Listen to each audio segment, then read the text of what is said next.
हमारे चैनल समाचार की दुनिया को लाइक एंड सब्सक्राइब करें और बेल आइकन दबाना ना भूलें।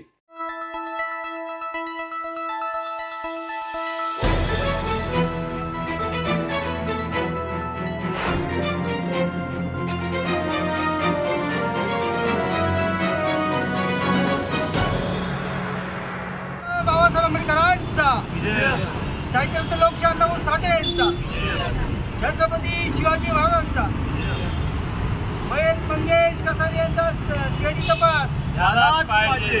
मंगेश कसारी यांचा तपास सीआयडीकडे केलाच पाहिजे।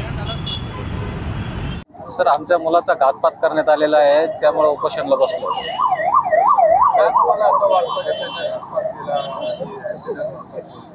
कारण की तिथं जो माझ्या साल्याचा मुलगा आहे तो पण सोबत होता आणि जर ॲक्सिडेंट जर झाला असता तर मग गाडीचं नुकसान झालं असतं, पण गाडीचं असं काही नुकसान नाही आहे। आणि मुलाच्या हातामध्ये चाबी ज्यावेळेस त्या झालं तिथं चाबी पण त्याच्या हातात आहे। गाडी 300 ते 400 फूट लांब आहे।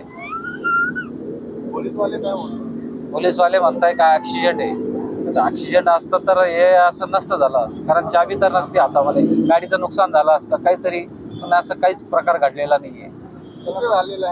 हे कसनेर ते आपण भालगावच्या पुढे कसनेर ब्रिज आहे, ब्रिजवर घात झालेला आहे। असं याला मागच्या 15 तारखेला झालं, म्हणजे 1.5 महिना, सरासरी 1.5 महिना झाला आहे गोष्टीला आतापर्यंत।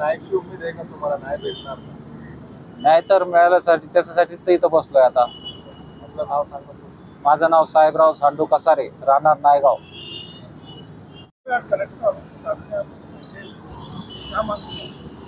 हमारी एक मांग ऐसी थी कि पिछले 15/7/2024 को ये मंगेश साहेबराव कसारे बोल के जो युवक था, तो वो झाल्टा फाटे पे उसको ऐसी बताया पुलिस स्टेशन ने, चिकटाना ने, क्या भाई उसकी गाड़ी स्लिप होके उसका इंतकाल होगा, एक्सपायर होगा।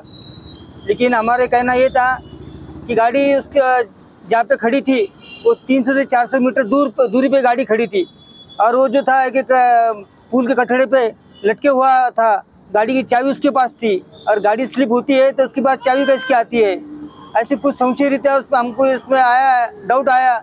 इसलिए हमने जो तपास है, जो पुलिस स्टेशन चिकटान के जो तपास कर रहे हैं, उस पर हमारा थोड़ी उन पर शंका आ रही थी, इसलिए हमने ये ऑपरेशन आज कलेक्टर ऑफिस के सामने लगाया हमने। और हमारी मांग है कि इसके तपास ये वासिंग के पास निकाल के क्राइम ब्रांच की तरफ देना चाहिए, क्योंकि इसमें जो सच्चाई है वो बाहर आ सकती है। क्या एज थी उनकी, जिसकी डेथ हुई उनकी एज कितनी थी और कहाँ जा रहे थे, कौन सी गाड़ी से जा रहे थे? मोटरसाइकिल पे थे। युवक का 20-22 साल का युवक था, उसकी शादी भी नहीं हुई थी। उसके माता पिता भी यहाँ पर आए हुए उपोषण को बैठे हुए। उन्होंने पुलिस स्टेशन पे बहुत बार उन्होंने समझाया, पुलिस वालों को बताया कि भाई इसकी जो मौत है या उसके एक्सीडेंट नहीं हुआ नहीं है, फिर भी पुलिस लोगों ने उनका कुछ सुने नहीं, इसलिए आज यहाँ पे उपोषण को बैठना पड़ा है। अभी 1.5 महीना हुआ है, इस पर अभी कोई भी नहीं है। पुलिस लोग बोल रहे हैं क्या भाई अभी जब तक मेडिकल रिपोर्ट आएंगी नहीं, जब तक हम कुछ नहीं कर सकते। आपका पूरा नाम बता दिया। मैं राजू भालेराव, अध्यक्ष अण्णाभाऊ साठे फाउंडेशन। ये हमारे पास सुभाष पाचुंदे और जान अवार्ड, ये सभी कार्यकर्ता यहाँ पर बैठे हुए उनके साथ।